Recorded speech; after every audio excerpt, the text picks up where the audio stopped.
Hey guys, just a friendly reminder that if you guys would like to have coaching with me and improve your Valorant skills significantly, you can find that information down below. DM me on Discord, and we'll talk about any other questions you might have relating to Discord, and I'll get you scheduled. Hey guys, so in today's video, I'm going to be teaching you about something that I've never really specifically made a video about before, and this topic is rotating. If you guys don't know what this is, you're probably a lower rank, and if you do know what this is, there's a good chance you probably don't do it in appropriate scenarios, or you don't do it enough, or you don't do it to your team's advantage. So basically this video is going to be talking about what scenarios should you be actually rotating out from.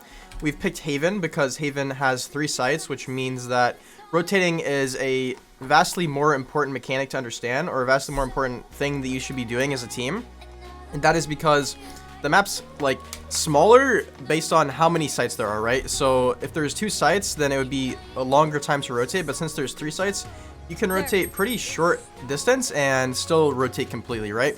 So I'm going to be explaining these things. Hopefully, you guys get something out of this video, and let's get into the first step. First, let's briefly talk about what scenarios should you be rotating out of, right? So there's a few notable ones that absolutely pop into my mind straight away, and the first of which is opping. So I coached someone yesterday in Plat, and both the person I coached and his whole team pushed into an op multiple times, right? And this might be because oppers in that rank don't really hit all their shots, which is probably true, but you just want to get in the habit at a lower rank to just rotate away from an op, okay? So let's say we're running here, my teammate dies to an op, and so my instinct should not be to peek as well. My instinct should be to leave and ask my team, leave, let's rotate, let's go A, let's go B, let's go mid, let's go garage. Go anywhere else except for what the op's holding, because this is a really good angle to hold with an op, and it's really bad for you guys pushing into it. But 2, you need to be willing to emphasize that to your team multiple times. Like, let's rotate.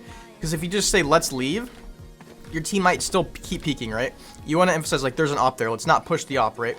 Another example of when you might leave is, let's say that we're going A instead. And let's say that I'm walking up short, right? We're clearing everything out. It's been droned, whatever. And we hear 1 or 2 people, and then we see, like, we get information that there's 3 people here.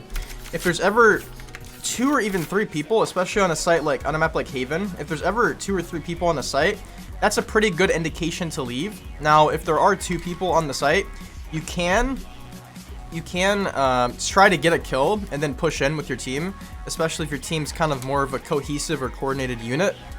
Because if you think about it, right, if you kill 1, that means there's going to be 1 on site. But if there's 3, how many does that mean there could be on B or C? Max, there could be 2 on either site, B or C, right? But there's a good chance there might be 1 or 0-2 or 2-0, right?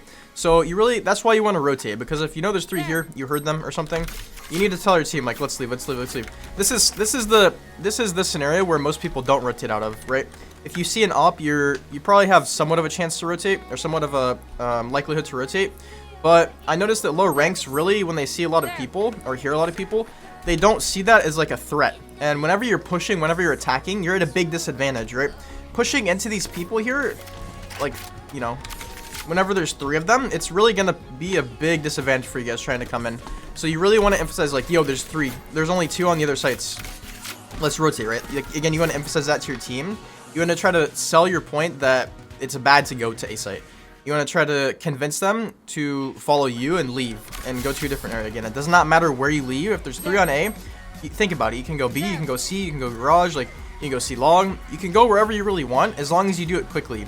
If you wait, if you like slow rotate and it takes too long, these people 2 of them might rotate and try to go C, because it's very common to rotate quickly on this map. People might be good at predicting it as you kind of go up in rank, but these are the main things you want to be rotating out of. There are some niche scenarios whenever, it's like later in the round and you want to rotate, which is completely fine. Like if it's like a 1v2 and you know that they're both on A site, you can obviously just rotate to a different site if you want. But those are the main 2. So if there's an op, or if there's 2 to 3 people on a site and you feel like it'd just be a good idea to rotate. So let's move on to the next section. But now I'm going to be talking about how do you know if you should be actually pushing in with your team and entering, or rotating, right? So obviously, if you know that there's an op, or if you know that there's 2 or 3 people here, rotate. But if you don't know those things, and there's no real way to know if there's people like hiding, in certain corners until you push in, then how do you know if you should go in or not, right? So let's think about this, right? Whenever you push a site, you usually try to look for a kill first, and this is what you want to be doing, especially if you're a duelist, right? Imagine that you're the duelist, I'm the duelist here. I'm kind of like just scanning out the area. I'm giving myself like 10 or 15 seconds to just see if someone's peeking from here, someone might peek close, right? I'm just kind of waiting, and I'm inching up. Again, before we go up, I want you to realize that you want to have your team on the same page with you, right? If you're doing this on your own and you're lurking, that's okay, but you don't want to be doing that often. Like, you don't want to be playing like that consistently. You want to be entering for your team, and you want to be playing around them. So you should be like, let's go A, and then, you know, your team would be coming short, they'd be behind you. And so imagine that's the scenario here. We're not doing this alone, right? We're walking up, we're playing contact. Say we clear this, we see nobody. So now we can be like, all right, let's go, guys, let's go in. You run in, you know, you're clearing everything. There might be one here. Your team's running up short, clearing short. And so basically, you just, if you have good team coordination and no one's spotted you on the enemy team. So the thing that happened here is that nobody saw us, right? Nobody saw us until we got all the way up here, right? There's probably someone here. There's probably someone like sitting back here, up here. But nobody saw us. Let's say that our whole team is here. We're kind of coordinated, right? And we peek, but we see someone instantly either heaven or behind sight, right? So in this scenario, they're gonna see me sooner, right? So like, think about it. Before they would see me up here, that's the first time they would see me, or maybe even hear us as a team. But now they see me back here. So this is a difference of a few seconds, and this allows people to rotate. So you really want to consider, if you don't kill this person, they see you and they hide, you want to consider rotating, right? Because especially if your team's not very coordinated, you don't want to push into something where you have no pick and the enemies might already be rotating. Does that make sense? Like, you don't need to commit to this. There's 2 other sites, perfectly good sites. There's no reason we need to go to A if we don't have a kill, if our team is not super coordinated. We just have to, again, emphasize that we need to be rotating. Like, let's leave, guys. Let's leave. We're a bit slow here. So that's another reason. That's another reason to be rotating, is whenever your team is a bit slow or you get spotted very early on. Another example of this might be, right, you guys are kind of crossing here. And someone's here. They might not necessarily have an op, but they see you guys and you don't kill each other. But in this scenario, you might come up here and look for a kill.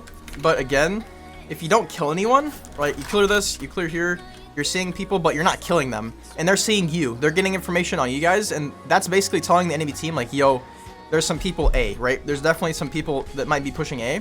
And so you guys want to be rotating, because the enemies are going to be rotating to you. So that means you can not only avoid multiple people sitting on A site, but also leave and like go B from where this guy rotated, or go C where the person rotated to A from. And then that's just gonna, it's just, you know, it's very easy to fake people out like this in lower ranks. It's extremely easy. You don't have to try to fake them. Like, just go to a site and then purposely ask your team to leave. Like, after however long, if it's not going very well, like if you haven't got kills. Now, again, right, let's go to a different site and emphasize this. Let's say that 2 or 3 of my teammates are walking up B. We're not really planning on going B yet, and we get a kill. If we get a kill, then I'm going to be like running in, clearing my corners, and then, you know, walking up, taking space, allowing my team to be able to plant here. And so this is just how it goes, right? If you don't kill anyone here, you're probably not going to be going in, unless your team's really coordinated and wanting to do that, right? But if you get a kill, you're just going to run in, right? You're going to clear corners, obviously, and then get into a favorable position, right? So, you know, keep that in mind. If you're not getting kills, if the enemy team is seeing you but you're not killing them, you should consider rotating, because unless they're going to give you a free kill, the enemies are going to have the advantage at that site. And so you want to be unpredictable and kind of leave. I hope this makes sense. Let's move on to the final section. Okay, guys, so coming back to lurking now, I'm going to be talking about how lurking can kind of open opportunities both for you as the duelist and for your team that's rotating, okay? So say, for example, our team is over toward A again. Like, say there's 3 or 4 of my teammates over toward A. They're kind of just chilling. They're not pushing in, and the goal is not for them to push in. Like, we've said this as a team. We're not going in. So what we can do as a duelist, if we don't want to go with them, or if we don't think that push is going to go anywhere, we can walk up somewhere. So for me, I think I would either be walking up B, or I would be coming up and trying to get here in garage. So like, you're clearing garage. There will be someone in garage a lot of the time, but a lot of the time there also will not be, right? So you clear everything, make sure there's nobody in garage. There might be a trip here. There might not be. You're just trying to basically see what you can get away with. You're limit testing, right? This is limit testing. If you can get through garage like this, if you can get into window without being spotted and without there being a trip, Now you can tell your team, yo guys, I'm in a good spot. Come back. Come towards C. Come towards C. And your team's gonna start rotating.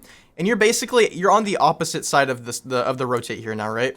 You're the one actually opening things up, and this is how lurking can be really good. So you're not lurking in a selfish way for kills. You're really lurking for space. You're lurking for control of the site, and you're kind of cutting off the enemy team on this line, and it gives your team some sense of like confidence coming into C. Like they know that there can only be so many people here. And also, you're going to be, you can continue to walk up. Honestly, depending on your rank, right? If you're in a higher rank, people might kind of expect this. And after you do this 1 or 2 times, enemies are going to start playing Garage like every round. But that's why you want to be unpredictable, right? So you're going to come up here. A lot of time in low ranks, I would say like diamond below, are not going to be aware of you. So you can just see them in the side of the head and shoot them. Or you can not shoot them and kind of just try to flank and see if there's anyone on C. Have some trigger discipline. And then oftentimes you'll see someone here, maybe pushed up C long. More likely than not, you're going to see them on the back side of the map, or on the back side of the site here, behind this line, in this kind of area. So, and then again, right, your team's rotating. Coordination is absolutely essential to this plan, right? So if you don't say to rotate until you kill someone here, then it's already kind of too late. Like, they might as well just kind of like go into A. But if you're in Garage right here, and you're like, guys, rotate, come see, I have a good timing, I'm in a good spot. Then, you know, don't say that whenever you're coming into Garage, though, because you don't know if Garage is clear or not yet, right? So if you're saying rotate now, but there's someone right here and then you die, then you're kind of trolling your team, right? Because it's kind of a waste of time. But if you're all the way up here, you cleared out Garage, there's nobody there, and you're kind of like right here seeing if there's anyone, ask your team to rotate because they can see where you are. They can see that this is a good spot. And if you're all the way up here as they're rotating, then it's just great, right? You can do this on B as well. And you could do this on other maps too, right? So like, you know, say your team is C this time. They're not pushed in. They're just kind of chilling C long, making noise. That's kind of the plan. And then again, you're kind of walking in. There's no trip. Again, there might be a trip. There might be a person on B, but a lot of the time there's also not going to be for this map. That's just from my personal experience. Kind of depends on your rank as well. So clear everything out. Just kind of walk in, see if there's anyone here. And if there's not, again, yo guys, rotate. I have B. Rotate. And then your team's going to come with a spike and they're going to come plant. You can do whatever you want here. You can either come like right here and just hold this and get a free kill, absolutely free kill. I wouldn't go much farther than this, honestly, though. You can come right here.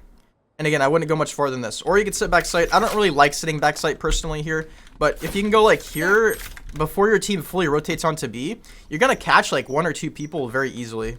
If you really want, you can kind of walk all the way up to this wall, which I have done before. And you kind of just wait for them. Especially if you're like a Reyna or a Jet, you can just dash or dismiss out. And yeah, guys, so this is rotating. You know, you can kind of, this section is kind of trying to teach you the other end as a duelist, what you can do with lurking, kind of opening up space. Again, comms are absolutely essential. I can't say that enough for this. If you're not emphasizing what you want your team to do or how you want your team to rotate or how you know your team should rotate, then you're not going to be very successful because these guys will a lot of the time hear what you say and just not, it's not that they don't want to listen, it's just like they're not sensing urgency from you, right? And if they sense that you know what you're talking about and you're urgent about what you're saying, then they will listen, right? Like, come see, I have a good spot, come, right? They will come and follow you, and they will come and it will be great, right? So hopefully you guys enjoyed the video. Let me know if you like this idea for this video, and I'll see you guys in the next one. Peace.